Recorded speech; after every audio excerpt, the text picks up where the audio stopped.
le pavé du mois, qui est un pavé de 700 pages, même un peu plus, je crois. Ça s'appelle Mon nom est rouge. Il a été écrit par Orhan Pamuk et traduit par Gilles Autier chez Gallimard. Il est publié en 1998 en Turquie et traduit en 2001 en France. Je ne sais pas ce que vous vous êtes imaginé à propos du livre dont il est question tout au long du récit. Déjà, on ne nous le décrit pas vu que c'est un livre qui n'a pas encore été créé, que les personnages ensuite le fabriquent un peu à l'envers dans le sens où on commence par faire les enluminures et ensuite on trouvera un texte qui devrait coller et que donc en fait il a aucune matérialité ce livre. Mais ouais, moi je me suis imaginé un grand livre très très rigide, avec beaucoup de bleu et de rouge. On voit quand même toute la richesse des couleurs, le travail du cadreur, de celui qui trace les lignes, qui crée, on va dire, le décor, qui encadre, les enluminures et les miniatures elles-mêmes, et qui a en fait qui a un métier, à part. Et donc là, on voit que, le texte, est d'abord écrit, ensuite il y a le cadrage et ensuite il y a les enluminures. Le manuscrit dont il est question dans Mon nom est rouge est pensé et construit à l'envers, ce qui va totalement dans la rhétorique et dans le questionnement de est-ce que ce manuscrit est le bienvenu ou au contraire est-ce qu'il ne serait pas une idée un peu du diable en fait. Donc rien que dans sa matérialité, l'auteur il a essayé de montrer à quel point il ne suit pas les normes, il casse les codes et ça va beaucoup déranger. Orhan Pamuk, il est né en 1952 à Istanbul dans une famille bourgeoise. Il fait des études de peinture puis d'architecture à l'école polytechnique d'Istanbul. Ensuite, il va suivre une formation de journalisme parce qu'il décide finalement de se consacrer à l'écriture. Il écrit d'abord des nouvelles, l'une d'entre elles est publiée dès 1979 et en 1982, il publie son premier roman, Cevdet Bey et ses fils, qui s'inspire de son histoire familiale, en partie. Le roman suivant, qui va être publié dès 1983, donc assez rapidement, se nomme Le Château Blanc, et c'est le premier à être traduit d'abord en anglais. Ensuite, il va faire pas mal d'allers-retours entre les États-Unis et la Turquie parce qu'il va être invité comme boursier à l'Université Columbia. Il va pouvoir y faire ses recherches et écrire le livre noir qui paraîtra en 1990. Il va ensuite avoir quelques postes d'enseignement, d'auteur invité. Il va notamment enseigner la littérature comparée toujours à l'Université Columbia. Donc il fait quelques allers-retours. Il va avoir un statut de contestataire parce que en 1998, il refuse le statut d'artiste d'État que va lui proposer la Turquie et il la refuse parce qu'il veut être libre de traiter les sujets qu'il souhaite. Et il va prendre des positions de plus en plus éloignées du credo étatique turc, notamment par exemple en 2005, lorsqu'il va reconnaître que l'État turc est responsable du génocide arménien et il reconnaît l'existence du génocide arménien. Il va recevoir des menaces de mort, il va recevoir une assignation à comparaître devant les tribunaux et en fait, c'est la pression internationale qui va permettre l'abandon des poursuites en 2006, année où il reçoit le prix Nobel de littérature. Donc il y a vraiment à ce moment-là une médiatisation qui va le protéger. Ses romans sont traduits dans une soixantaine de langues et notamment en français. La plupart de ces romans se centrent sur Istanbul et mettent en scène des évolutions historiques qui ont touché Istanbul. Et donc, dans son premier roman, Cevdet Bey et ses fils, on suit une histoire familiale sur apparemment 3 générations. Je ne les ai pas lus, hein, j'ai lu que Mon nom est rouge. Et en gros, ça met en scène l'abandon d'un style de vie traditionnel turc et l'appropriation d'un mode de vie plus occidental. Cette confrontation entre Orient et Occident, on la retrouve dans Mon nom est rouge. Dans les techniques narratives, il va pas mal utiliser un croisement entre son récit principal et beaucoup de petits récits, et ça, on va le retrouver beaucoup dans Mon nom est rouge. Dans Le Château blanc, l'auteur aborde le thème des identités multiples, notamment le thème du double, et je trouve qu'on le retrouve dans Mon nom est rouge avec la parole qui va être donnée à chaque suspect, mais aussi à l'assassin lui-même. Et donc, en fait, on sait qu'on a lu l'assassin et qu'ensuite, on lit l'assassin qui, là, dévoile ses idées, ses pensées en tant qu'assassin, alors qu'avant, il nous cache qu'il est assassin parce qu'à chaque fois on s'adresse, quand même directement, au lecteur et donc il y a un jeu un peu de dupe entre le lecteur et les narrateurs et oui, il y a, cette question, de, identité multiple qu'on va, retrouver dans Mon nom est rouge. Dans le livre noir, l'auteur aborde les codes du roman policier et dans Mon nom est rouge, il est quand même question d'une enquête. Enfin, dans La vie nouvelle, l'auteur évoque un livre mystérieux et bah, là, c'est l'objet central du livre de Mon nom est rouge. Donc voilà, il y a pas mal de thèmes qu'il aborde et apparemment qui traversent plusieurs de ses œuvres et qui se retrouvent pour tout ce que j'ai dit dans Mon nom est rouge. Je le dis dès le début, pour moi, ça a été une lecture assez difficile parce que pas fluide. Et ça, je m'y attendais pas parce que la quatrième de couverture, moi, elle m'a beaucoup tentée. Istanbul, en cet hiver 1591, est sous la neige. Mais un cadavre, le crâne fracassé, nous parle depuis le puits où il a été jeté. Il connaît son assassin, de même que les raisons du meurtre dont il a été victime, un complot contre l'Empire ottoman, sa culture, ses traditions et sa peinture. Car les miniaturistes de l'atelier du sultan, dont il faisait partie, sont chargés d'illustrer un livre à la manière italienne. Mon nom est rouge, roman polyphonique et foisonnant, nous plonge dans l'univers fascinant de l'Empire ottoman de la fin du XVIe siècle et nous tient en haleine jusqu'à la dernière page par un extraordinaire suspense. Une subtile réflexion sur la confrontation entre Occident et Orient sous-tend cette trame policière, elle-même doublée d'une intrigue amoureuse dans un récit parfaitement maîtrisé. Un roman d'une force et d'une qualité rares. Moi, je lis ça, j'ai envie de le lire. Je trouve qu'il y avait plein d'idées intéressantes. Le début, il commence de manière hyper originale et on se dit: «Ouais, ça promet un truc, qui pète» et en fait, c'est un livre très lent et très long. Je vais faire de manière ultra classique, d'un côté, ce qui est selon moi des points positifs et d'un autre côté, les points qui m'ont gênée. Le contexte du récit, il m'attire. On me promet un atelier, on me promet des enluminures, un savoir-faire historique qu'on maîtrise pas du tout. Moi, j'ai des images, voilà, occidentales et chrétiennes, mais j'ai des images pétantes dans la tête. Mais on me dit, bah tiens, on va regarder les coulisses de tout ça. Donc, moi, j'y suis allée de manière hyper enthousiaste en me disant, ouais, trop bien, chaque personnage va servir à aussi présenter une spécialité qui fait qu'on puisse enluminer un manuscrit. Avec cette confrontation entre Orient et Occident, on souligne les divergences, on souligne les points communs aussi, et il y avait des passages hyper intéressants. J'en ai pris un. Pas moi. Aucun des maîtres vénitiens ne possède cette poésie, cette foi, cette sensibilité qui est la tienne, ni la pureté, l'éclat de ta palette. Mais leurs tableaux sont bien plus persuasifs, s'approchent plus de la vraie vie.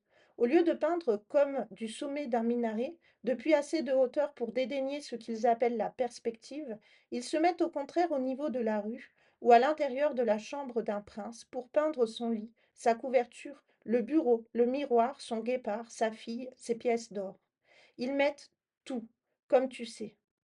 Je ne suis d'ailleurs pas séduit par tout ce qu'ils font. Cette façon de vouloir à tout prix rendre le monde tel qu'il est me semble assez mesquine et me met mal à l'aise.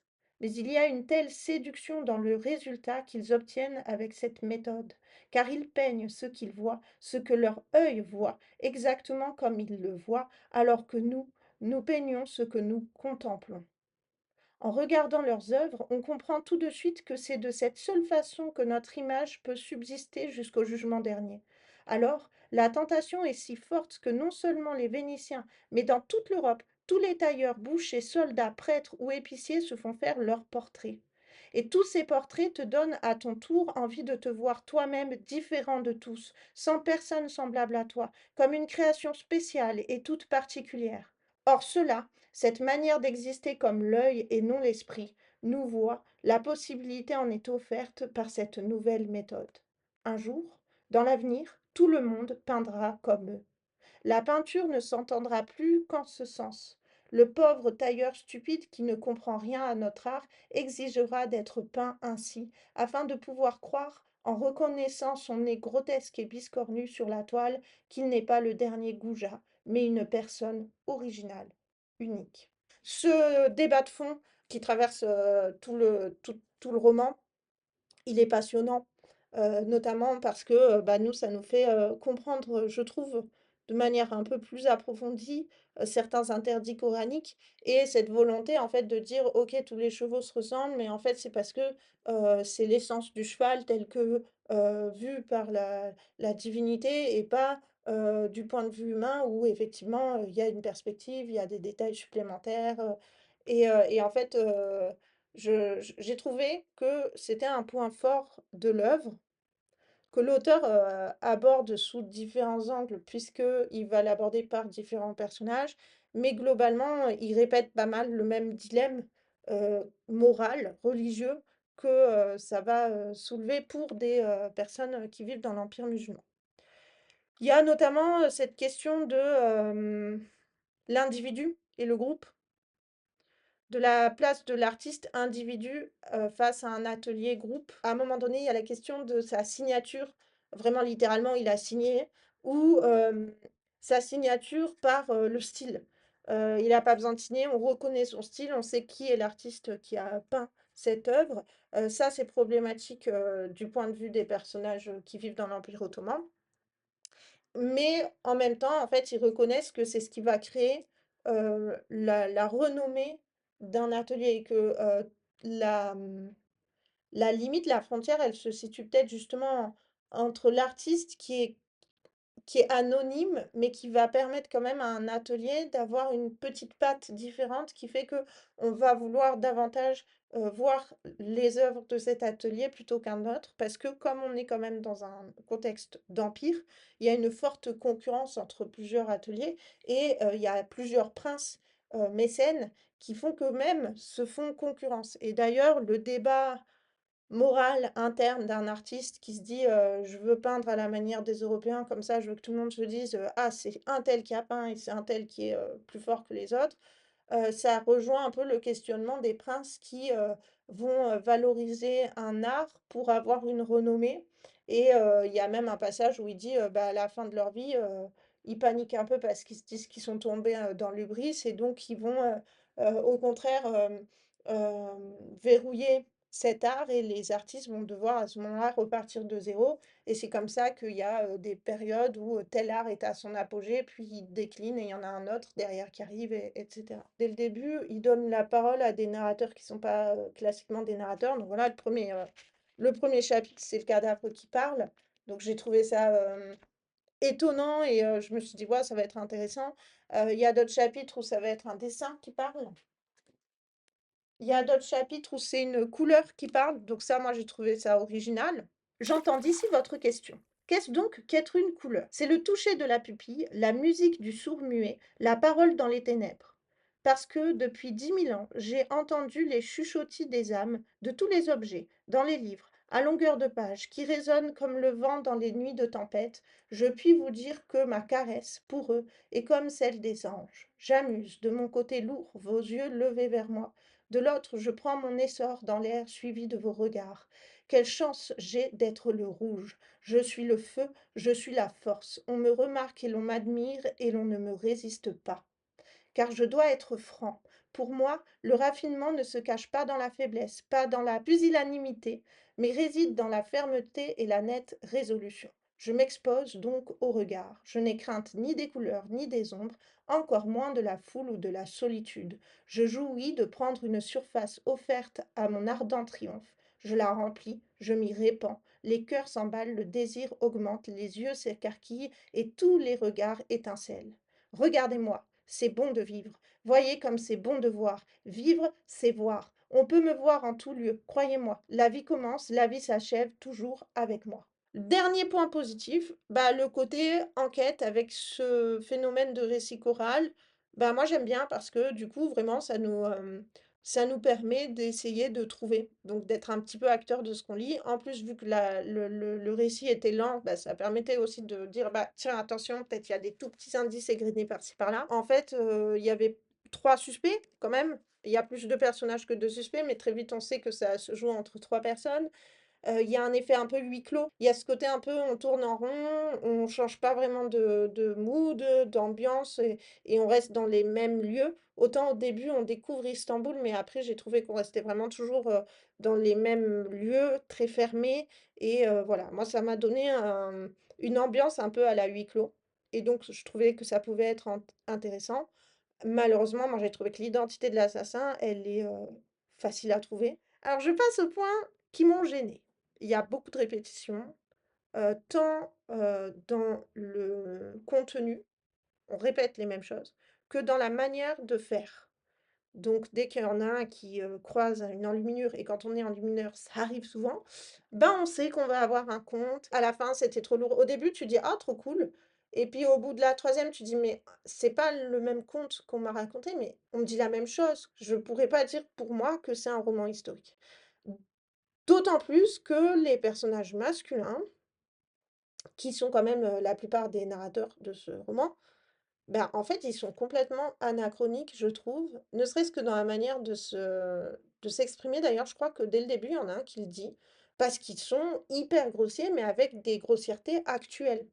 Au début, je me suis dit: «Ah tiens, est-ce que c'est un choix de traduction?» mais comme à un moment donné, il y a un personnage qui dit, une insulte en disant: «Ah, vous vous dites qu'à cette époque, je pouvais pas dire ça». Bah ouais, on se le dit en fait, c'est pas comme si, à l'époque, il y avait pas d'insultes. Donc au contraire, si tu veux faire des personnages grossiers, bah, libre à toi, mais pourquoi faire une grossièreté actuelle dans un récit, du XVIe siècle? Là, franchement, je me suis dit: «Moi, j'adhère pas du tout». J'ai un peu de mal à lire de manière générale, quand il y a beaucoup de grossièreté. Je pense que j'ai un côté encore très scolaire en tant que lectrice où, mon un de mes plaisirs de lire, c'est voilà, de me dire: «Waouh, l'auteur, il a réussi à donner cette idée avec ses mots, c'est beau» et bon, bah, les insultes, ça me fait plus sortir, du truc qu'autre chose. Et en plus, bah, les personnages, je les ai trouvés inintéressants, caricaturaux, parce que réduits à un rôle ou réduits à un genre, parce que franchement, les hommes, ils sont full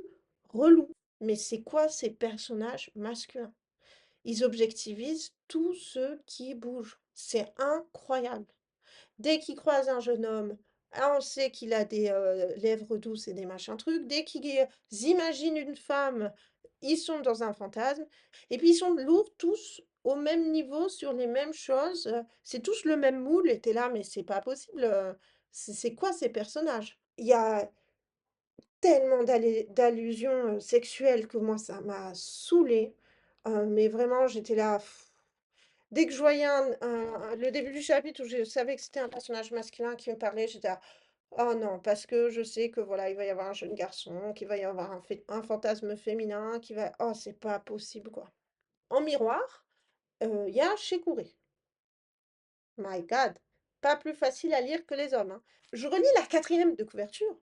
Non, parce que vraiment la quatrième de couverture, moi je me suis dit: «Mais c'est quoi ça?» Intrigue amoureuse.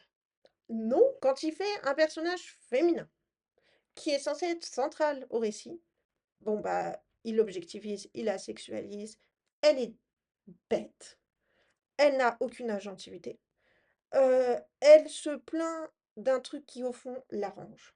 Tu vois bien que l'auteur, il a un gros fantasme, genre, par exemple, la question de l'allaitement, par exemple. Tu es là: «Mais c'est quoi ça?»